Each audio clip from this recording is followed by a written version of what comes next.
Hello and welcome to episode 7 of Always a Patriot, the John Jay Soccer Podcast. I am Brendan Horton, joined as always by Coach Robert Seipp. How you doing tonight, Coach? I'm great, Coach. How are you? I'm good. The first day we don't wear our John Jay shirts, or maybe yours is a John Jay shirt. We both got our pink shirts. You got John Jay. Mine's from the Section 1 verse 9 challenge, so it's kind of a John Jay shirt. But look at us, right in lockstep. Plan this. We did No. It's just brilliant minds, I guess. Yep. Real men wear pink, Coach. So Absolutely, yeah. And speaking of which, we just got a test sample of our pink breast cancer awareness jerseys for the fall, and I think they're awesome. Long sleeve, going to be really, really cool. So hopefully we'll be able to get the players to look at that sometime in the near future and give them a preview, something to look forward to for October. Yeah, that's awesome. Looking forward to that. Should be fun. So a good week here in the John Jay Soccer universe. Yeah. We played some games. We had a really good training session. We'll talk a bit about it. But at the end of the day, we're going to sound like broken records because these group of 40 or so guys, the vast majority of them, they're just making so much progress in this summer, and I couldn't be happier with the strides that they've taken in the last, at this point, probably about a month now since we started. I guess we had a couple training sessions early June, so 5-6 weeks. The amount of progress that they've shown organizationally, as you've mentioned several times, their willingness to learn and try things and their eagerness to improve is just, it's really made this summer so far Awesome. an absolute pleasure to coach. Yeah. I really don't feel like I'm beating my head against the wall, which is often the case, and it just makes coaching so much more enjoyable when they respond that way.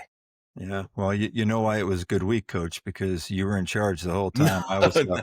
I was traveling up and down the East Coast with Austin for baseball. But some good news on that front if you're interested in a little bit of baseball news and a soccer podcast. But Absolutely, of yeah, course. so Austin has some offers from Marist, from Albany, and from St. Bonaventure. Awesome. So yeah. So Marist, it looks like they're offering him a little less than half of their cost. Albany's offering 50% of their cost, and St. Bonaventure is a little bit more than 50%. So Austin Seipp has some options. That's To play fantastic. college baseball. Good for him. Congratulations. Yeah. Yeah, That's listen, really great to hear. he's worked hard, and on Monday he'll be down on Long Island, and word has it that the St. John's coach is coming down to look at him, and also a scout from the Philadelphia Phillies. So Well, that's keep your great. fingers crossed, and Fingers crossed. Best of luck. Yeah, that's great, man. That's wonderful. I love Austin and hope the absolute best for him. I hope that he gets what he deserves and what he's worked for and everything like that.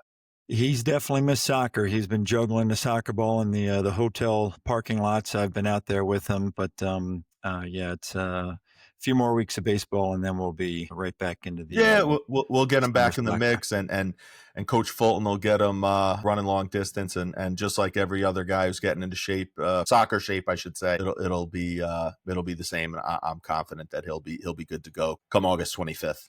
Yeah. So let's talk about this week. So on Wednesday, you took the boys and coached down at Ossining against the Croton B team, and we beat them 3-0, right? Pretty impressive. Yeah, we played really well. It was a really good game, and I know that they are listed as the Croton B team, but they were significantly stronger than the first Croton team that we played. They were good. They're a quality side, and I mentioned to their coach after the game back when 11 years ago and beyond that when I was coaching at Panis, Croton was one of the few teams that I was able to beat regularly. And I'll tell you right now, if I had those Panis teams against this Croton team, we would have been in real rough shape because they were really organized, they were really aggressive and playing good soccer, and they gave us a real tough time. I know the final result was 3-0, and it's certainly not a negative reflection on their play at all. We just really, as I kind of said when we kicked things off, have made so much progress in our defensive organization specifically, and in the percent of the time that we're playing quickly and looking to get the ball wide and looking to find space and looking to find guys' feet. It's just they're bearing fruits finally, all those seeds that we've been planting for, I mean, not for you, almost 30 years here, but for the last several months at least. It was really good to watch. Yeah, and like you say, hats off to Croton, right? I mean, any program that puts two teams into a summer league we're one of them, Yeah. right? Um, Shows just a commitment of the coaching staff, of the players, to the fact that they have two teams in there. And like you say, A, B, I'm sure it doesn't matter. Just a number of kids playing summer soccer is awesome for them, and for us to play some good soccer against them is great to hear.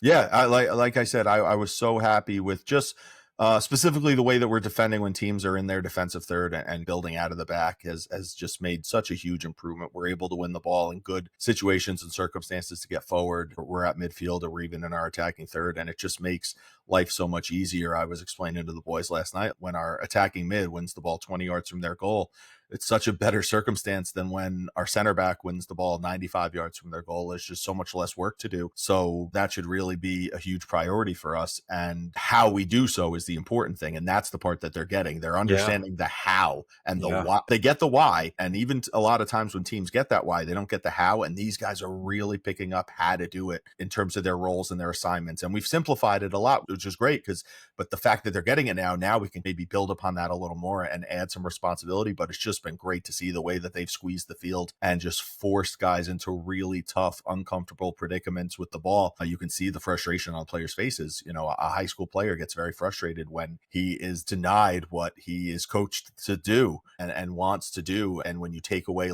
their safety net and their desired outcome. Yeah, and just so awesome to hear that our players in the past they would just fly at players and just try to win the ball, and if they didn't get the ball, they got legs, and we'd be fouling guys. But just to defend in a very organized and a methodical way is awesome. And like you say, it becomes very frustrating from an attacking standpoint. If you as an attacker are limited in the options, you can't look left, you can't look right, you can't look forward. You can only look to the right because somebody's locking you on one side. It becomes frustrating, and then very difficult for that player to be successful, because now not only do I, as the player with the ball, can only go to the right, but now all of our supporting defenders know that that's going to happen as well, right? So Yeah. they sort of flood into that area, and then, like you say, we're a lot more successful picking off passes. And once we pick off the pass, we're off on the counter and able to get the ball out into space and create some really good chances at goal. So just so happy that our guys are again, it just sort of goes back to our guys listening and our guys being willing to be coached, and our guys willing to listen to our vision and our system, and our style of play, and what we think will work best with the collection of players that we've got. And I think we're playing a formation that I don't think we've ever played at John Jay, right? But it's just the personnel that we have. We just feel as though it is going to be successful for us. And again, got to give all the credit to the players for listening and for trying it. And look at that, it's working, coach, and it's successful. And we're only midway through the summer, so I mean, Yeah. it should be a great rest of the summer and great fall season. I'm really looking forward to it. We've got a really good group of kids. We really Yeah, do. we've had groups in the past where had we asked them to do what we've asked these guys this summer to do, they'd have checked out already and be like, "Man, no, that's I can't do that, and why would I? Why should I?"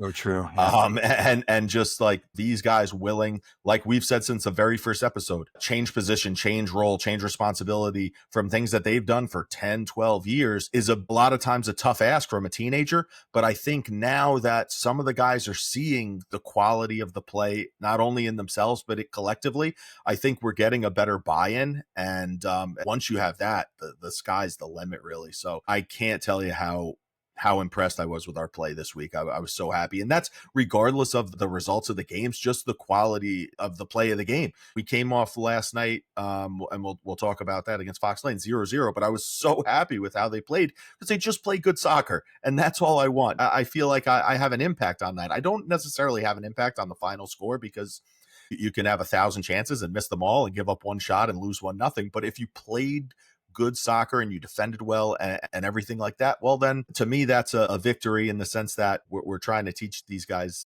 how we want them to play, and they're playing that. Yeah, it's so true. And just to be clear, we've definitely had players this year come to us and ask to change positions or go in different spots, and we just told them no, and they have accepted that, right? They're like, Yeah, okay, yeah, all right, like and we've explained to them, we want you here, and this is why we want you here, and this is where we see you.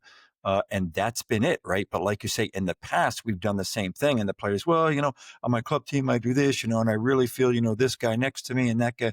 And then all of a sudden it becomes, if 3 or 4 guys have 3 or 4 different visions of what the team should look like and how the team should play. But that never works. Just to be clear, no matter what team you're on, if all 11 guys or the entire team aren't all on the same page, it doesn't matter if your way is a better way or somebody else's way is a better way or the coach's way is the better way. If nobody buys in, it's not going to work no matter what, because you're going to have 3 or 4 groups of kids doing 3 or 4 different things and having 3 or 4 different visions. But again, I don't know why, but the group that we've got, anytime they ask us something and we give them an answer, they accept it, and they go out there and do the very best job that they can for what we're asking them to do. And it makes it such a joy to coach. It really does. I've been coaching at John Jay 27 years.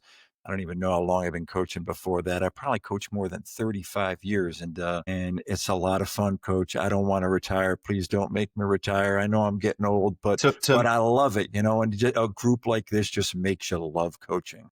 just to make you feel real old, I want to say the first time I ever met you, you came to run a practice session with my East Fishkill Cobras, the 1984 Cobras, and it was probably in 1993. I was probably 8 or 9 years old, and you taught me what a scissor was.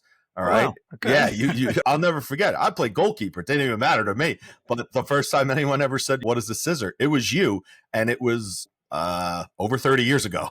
Yeah. All right. Long time. Yeah. Yeah. But still loving it. Yeah. So let's get back to the results here. So 3-0 against Croton. We had goals from Patrick, Lucas, and Dominic. Right. So 3 guys that typically don't score for us, but good result there against Croton.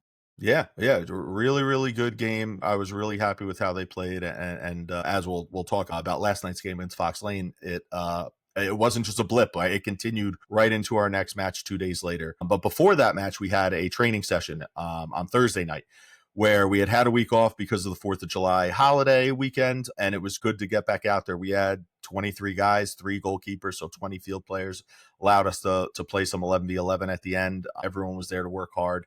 We really worked on getting out to the flank. We had some 5v3 possession and then getting the ball out wide to a runner who had a defender like 10 yards behind him trailing. I had 2 attackers were able to crash the box. One defender was, and just getting the ball across, and some really good stuff. They struggled initially. They struggled to keep the ball 5v3 in a 20x20. Had to stop them and walk them through, really utilizing the size of the space, because a game 20x20, they were playing in 15x16 and having trouble and couldn't figure out why. And the answer is because you are doing what we're trying to do defensively. So, but they were able to get it a little bit. And then we played a little 3v1 again, trying to get the ball out wide, playing to a target player and having 3v2, I'm sorry. Having someone pressure the ball, someone pressure the other man, and see if we could find the free man on out wide. And mixed results there. We had a mixed bag of players at training, but really good effort, really good work. Our fitness was fantastic. We did shuttle runs, we did 100-yard sprints, we did air squats, 30 seconds resting, 30 seconds of work, and their legs were absolutely, I think, burning them and shot by the end. By the time when we were doing those squats, I could see in guys' faces that they were hurting. And I told them it's supposed to hurt. It's not. It hurt. You're sore, you're tired, and that's good. That is awesome. You're getting ready. Yeah. You're getting them ready anyway for Coach Fulton, right? Come this fall. So yeah. So that's what I was telling them. And I was saying, like, if you guys think this is tough, wait till you see Coach Fulton. And a couple of them turned around and they said, is Coach Fulton tougher fitness than Coach Axelson? I said, you guys have no idea what you are in for. Coach Fulton is an Ironman competitor. All right. He knows how to train and how to really push the human body well and healthily. Yeah. So yeah, that's what I tell them at all these trainings. I said, in the fall, guys, it's this every day. So when you come out on August 25th, make sure that this is what you want to do every day. Because if you don't, it's going to be a long season.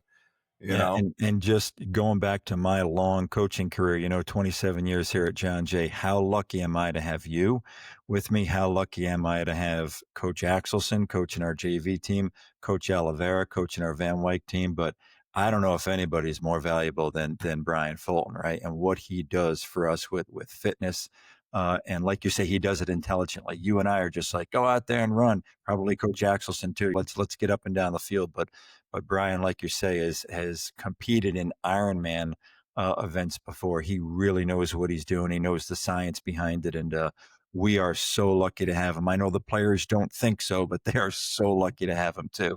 He does such a good job, and he's able to give you such a detailed explanation about like getting your heart rate up to a certain level and then getting it back down and changing direction and really linking it with the movement and stuff that are you do in a soccer game. And I did my best to model something after that. It'd be like asking a third grader to make an algebra exam, but I did my best, and I thought it was pretty good. And they were shot, but not dead. So just holding down the fort until he takes things over in the fall, and I can't wait and these guys are responding. They're good. You should see Justin Brandcamp. My God, effortless speed and fitness. And I was teasing them at the beginning. We were running some 100-yard down and backs kind of. I gave him 20 seconds to get down, 40 seconds to get back. And Justin Brandcamp is, I don't know, 10, 15 yards ahead of everybody, just not even breaking a sweat, not even breathing hard. And I'm like, why aren't you guys all with Justin? What's going on here? He's a long distancer. And I'm like, we're running 200 yards. It's not the 2 mile. But I mean, a bunch of other guys too, just really working hard. And even guys who aren't really in game shape for the fall are still working really hard, and they're making progress. They're definitely in a better place now than they were a month and a half ago. That's awesome. And I think that's why we both wanted them. You really pushed them to run winter track and to run spring track because, yeah, the more you do it, the better you're going to get at it, right? And it's awesome to see these guys that maybe didn't run winter and spring track working hard right now and making progress and getting fitter. But boy, what an advantage for somebody like Justin Brandcamp, right? Yeah, in a crazy turn of events that nobody could see happening, the guys who ran winter and spring track are doing really well, right? You have Michael Versace and Justin Ortiz just really, really crushing. And like, who could have possibly predicted that? It's a secret to all of us, I guess. And again, going back to how lucky we are as coaches and how lucky these players are, and they don't even really know it.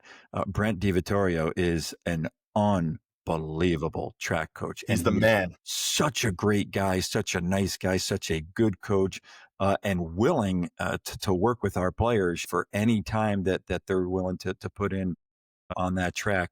So just so thankful for him and so thankful for our guys that did take advantage of that and run winter track and spring track. And he was hope that we get more guys to do it going forward. He was a soccer player in high school, so he understands the fitness level, and he understands that he's happy to have a soccer player come out and say, well, what's your goal? Do you want to be the fastest player on the field? Do you want to have a motor that goes forever? Like, what's your goal? I'll help you get there. Yeah. That, as you said, it's such an unbelievable resource that you have, and it's free. Yep. Right. Like, we need more players to take advantage of this going forward. We need to. And I think that hopefully them seeing these guys who ran it in the winter and in the spring being in incredible shape and likely seeing tremendous minutes on the field in the fall will maybe serve as a motivator for 2026. Yeah, so true. And that's Coach DiVittorio's story, right? He was a soccer player and only ran track to get into shape for soccer. And of course, he fell in love with track and the rest is history. But yeah, it's so good to see that the guys like Justin, who did run in the winter and in the spring, are doing so awesome. But again, even the guys that didn't do that, some guys, they can't because they're playing a winter sport or a spring sport. But even if they didn't, it's good to see them working hard with you on Thursday night. Hope they're doing it Friday through Wednesday as well, but good to see them working hard with us on Thursday night. Aside from just the fitness component, the health component as well, because I'll never forget when Coach DiVittorio came out. It was either a pregame warm-up or one of our practice sessions, and he just had our players kind of run, 30, 40 yards. And he would look at us and be like, does that player have like really bad hamstring issues? After watching them take like 30 steps, and we'd be like, yeah, his hamstrings are always sore. That could always have calf problems. And he's able to identify, we're able to identify technical soccer things that have issues and correct them. He's able to look at that running form and make that correction. Yep. And so if you're training with him, you're just going to be in better health. You're going to have fewer soft tissue injuries or muscle nagging injuries. You won't have a hamstring or a groin or a calf problem because he's going to make sure that you're running properly. Point. Every player on our team that had hamstring issues or quad issues, he didn't even know he could pick it out just by watching a guy run 20 or 30 yards. And yeah, that's form. And again, I've been coaching 30 plus years. I didn't even think about that. I didn't even realize. You just think, oh, I gave this guy, some tight hamstrings or whatever. No, it can be fixed. It can be fixed by running with a running coach, and he can teach you how to run faster, more economically, and healthier. Right. We'll teach you how to pass and hit the ball and where to move. And I'll teach you a scissor move, right? I could do that. Yeah. But, I can't pick those things out. And we take kind of running for granted because everyone can kind of do it to some capacity, but not necessarily in a way that's going to keep you healthy. Yeah. Yep. So, and again, the guys on our team, they've got, access to Coach Fulton and Coach DiVittorio and the winter and spring track. Man, it's awesome that we have those resources available to us. All right. So let's jump to that Friday game. So talk to me about that Friday game. Last night we played at Ossining.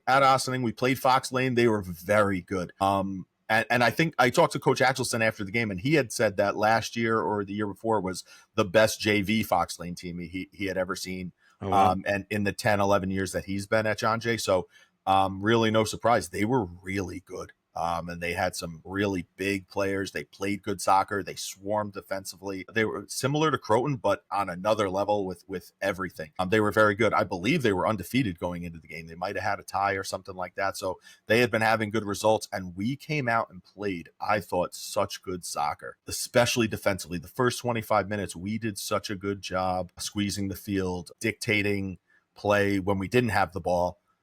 Even though it was 0-0 at halftime, players came off the field and I was so complimentary and positive. And as you know, that I can struggle with that at times. Of the two of us, I tend to be the negative one more often than not, or the frustrated one. But I was so positive, and it wasn't some act. It was just seeing good soccer and seeing guys pick up on things. Martine up top did so good cutting off the field and just denying a switch. And they were dying to switch the ball when their outside backs had it. And Martine just almost never let them do it. Wow, and awesome. Just for that, dictating it alone set such a good tone, because suddenly the field literally got cut in half and our other players were able to come and squeeze, and you'd watch the field get smaller and you'd watch them have a difficult time. And they were quality and they were able to get out of it, but not without us making things very difficult. And we were able to win the ball with our midfielders in the middle third, in the attacking third. And I was just so happy with how we played. We scored 2 goals, and they were both just such great goals. One was a ball popped out, and Claudio Buetti volleyed it into the back of the net with some topspin and dip. It was just an unbelievable hit of the ball. Really well, right? This summer. He is. He really is. He's playing well. He's really helping control the pace and tempo of the game. And he's another guy who's been listening, because early in the summer he would win the ball and try and kind of beat guys in the middle. And I talked to him and said, I don't need you to do that. That is not your role. I need you to be a rock there and distribute the ball. And to his credit, he's listened and done that the last several games, and he's looked great doing so. He's defending very hard, and he was early on committing a lot of fouls, just coming in late, shoving guys. And I don't think he's committed a foul in 2 weeks, which is just huge. That is huge. That is huge. Because I want to say that I've had 2, 3, 4 evaluations in a row for him where that has been the problem listed. We were playing 3v3 indoor and it was a problem. So to see him make progress like that's been awesome. And to have him score a goal, again, it's not really necessarily his job or expectation to score goals, but that goal he scored is exactly what we want from those players. It was a ball. It was either a corner or a ball that on the flank that popped out, and he was maybe 23, 24 yards out. and just volleyed it in. And it's like same thing with we talked previously about Logan Matthews playing in that spot. That's the goals you're going to score, and he crushed it. It was awesome. And again, just playing your role, right? Being a CDM and not getting in too deep, not getting into that six, just sort of staying in your area. Yeah, it's awesome. Like you tell the guys all the time, the old Bill Belichick, do your job, right? Sometimes it's just that simple, right? There was another thing just to kind of retouch upon in that first game against Croton. We had a free kick early in the game, and we had Jacob Matthew out on the flank 1v1 with one defender, and listen, not another player within a 15-yard radius of them. So there was just green grass all around them. And we had a player, and he served the ball into the box to 3 defenders. And I turned to the guys and I said, this isn't some high-level analysis, but I would rather kick it to where there's 1 black jersey than where there's 3. And they kind of laughed. And I'm like, you guys talk about all this stuff you hear about watching professional soccer and playing FIFA and stuff, but shouldn't we just play the ball to where there's fewer guys with their jerseys on? I said, I got Jacob 1v1 out there with a ton of space. That seems like pretty good odds, you know? And he can fly, Jacob, right? Right. I said, but instead you played it to their 2 center backs and their other outside back, and we just had 1 guy there. I'm like, I know it was more central, more in front of the goal, but they just knocked it back to midfield. If we play it there and Jacob doesn't get it, maybe we get a corner, maybe we get a throw in, maybe we lose it and they get the ball 90 yards away from our goal. But I just keep regurgitating to them, you have to think of the upside versus the downside, right? The upside of that is great. The upside of our 1 guy getting the ball at the penalty spot is great too. But the downside of them is, 1, we get countered on and potentially bad news. And the other one, there's a lot of good things that can still happen. Like you've said, earning a corner is failure. We'll sign up for that level of failure. But back to the Fox Lane game, the second goal was great too. You'd have loved it. We were able to get around the edge and out wide, get the end line and knock a beautiful ball across. And Martin just came in and volleyed it into the net with the inside of his foot. No fault of the keeper. Nobody was saving it. It was beautiful. So it sounds like those 2 things are connected, Coach, right? Us not getting the ball out wide to Jacob and forcing it down the middle of the field where there are 3 defenders and having it kicked right back at us, which is a problem we've had in this program for years, versus us getting the ball out wide, right? Attacking the flank, getting end line, and then playing that ball across. And like you say, the keeper literally having no chance to save it. So that's just awesome, the difference. I think it was Justin Ortiz who got the ball across. Like, he's done a really nice job flashing out into that wide space and getting around the edge and stuff. He's played so well. He's such a good player. We mentioned him with the fitness stuff from running track, but he's just so dangerous, such a dangerous player. And his defensive work rate's been unbelievable too. Yeah, he's such a good player for us, Justin. Yeah.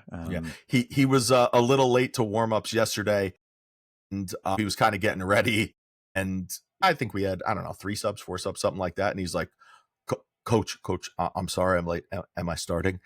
I think he assumed he was. I was like, Justin, I understand, like, you're a little late. I said, did you drive? He goes, no. I said, who drove you? My dad. I said, well, then I can't be that mad at you. I go, and I'm not going to go yell at your dad. I said, so put your shirt on and go play, man. Like, I'm like, and even we say it all the time to the guys who are driving, just want them to get there safe, right? It's a long trek down the Taconic to these Lakeland and Ossining games. And a lot of these guys are new drivers. So I'm not going to be Tom Coughlin about it, where if you're, 15 minutes early, it's on time. Yeah. Like, I think you have to kind of have a little bit of consideration and poise about things like that. Yeah, I'm right there with you, Coach. I've never, ever been a stickler for being on time. I mean, if you are there late and your car pulls up late, obviously get out of the car and hustle and get your stuff on quickly and get out onto the field. But to your point, the most important thing is just to get there safely. And when you get there, get dressed quickly and get warmed up, get yourself loose. But obviously, we want everybody there as early as possible. But yeah, just everybody's human and we've all got lives to live. And like you say, Justin's dad, I'm sure, is coming from work and rushing home. Message to the parents too, don't rush either. It's okay. It's a summer league game. It's not that big of a deal. It's different come the season when the kids are in school, and then after school we get on a bus. Late really isn't an issue then. Nothing like making U11s run some laps when their poor mom got out of work an hour early to bring them to practice and is 2 minutes late, it was just having a 12-year-old, Right. Yeah, right. Like, Right. I don't know. Some people think we're nuts and soft. I know, I'm sure I like know. these guys, they don't know, We're they're definitely in the soft. minority. We're in the Yeah, minority from the yeah, coaches. Yeah, but like you said, it's different if then you're walking slowly and taking goofing your sweet around. time, Right, getting everything right, out, like, right. Now um, we got a that's problem. right. Right? That's a different situation. But Justin, he's such a good kid and such a good player. Thrilled to have him for the next 2 years. Yeah, yeah. So this upcoming week, what do we got? We got Tuesday. We're at Lakeland against Lakeland, right? The Yeah, big nine match o'clock. against Tim Horahan. Wow, 9 Yeah. p.m. Nice. A prime time matchup between Oh yeah. John Jay and Lakeland. Love Tim. Love playing Tim, and his assistant Rich Becker has a great son who's he's a good player for Lakeland. So yeah, we'll look forward to that match. That'll be a good one. Yeah, I'm hoping that his players are completely worn out from the ID camp that's going on at Lakeland. Maybe he's got a ton of guys. I think we have 5 guys there. Maybe he's got a dozen and they'll just be shot. Maybe it'll be 100 degrees and then we'll get him back out at 9 o'clock and take it to him. And Wednesday we're at Ossining for a doubleheader, right? 5 o'clock Yeah. and 6:45. 2 games Yep. at Ossining on Wednesday. Thursday we got practice 8 to 9:30. And then Friday another doubleheader. Huh? It's a good week of soccer, Coach. Yeah. Yeah. Friday we're at Ossining at 5, and then we travel over to Lakeland at 7. And then Sunday we finish up back at Lakeland at 5 p.m. So should be a good week. Good week. Yeah, really good week. I'm looking yeah. forward to it. Especially the way we've been playing. When you're seeing all these strides and progress, it makes you really eager to see if we can continue that and kind of build upon it even further. But I can't wait. I can't wait for those games and more so. You think 5 games and a practice in 4 days, it can be like, whoa. But the way these guys are playing and the way that they're kind of soaking in what we're trying to teach them it makes it so much easier. Yeah, awesome. And I'll be there this week, Coach. Mrs. Seipp is gonna travel a little bit with Austin this week. So We're no longer a rudderless ship, Coach. All right, so looking forward to it. A good past week, and looking forward to a good week coming up. Yeah, me too. I can't wait, and I'm glad it'll be you and I on the sidelines together. Yep. Should we wear pink like we are tonight? Yeah, why not? Right? All right. Well, thanks so much, Coach. Good. Yeah, thank you. We will, we'll be back next week. My dream is to have this be, like we keep saying, a broken record where I'm here next week again saying, "Can you believe the progress we're making?" Like that's, man, what a great circumstance that would be. It might be boring to listen to, but it will not be boring to talk about. And at the end of the day, I do this for me. Yep. So thank you very much. All right. We will see everyone next week. All right. Please reach out if you have any questions or comments or anything like that. And hopefully enjoy listening. All right, Coach, I'll see you next week. I'll see you in a couple of days, but I'll see you on here next week. Yep. Looking forward to it. Thanks for putting this together, Coach. You're the best. No problem. Take care. All right. Take care. Bye-bye.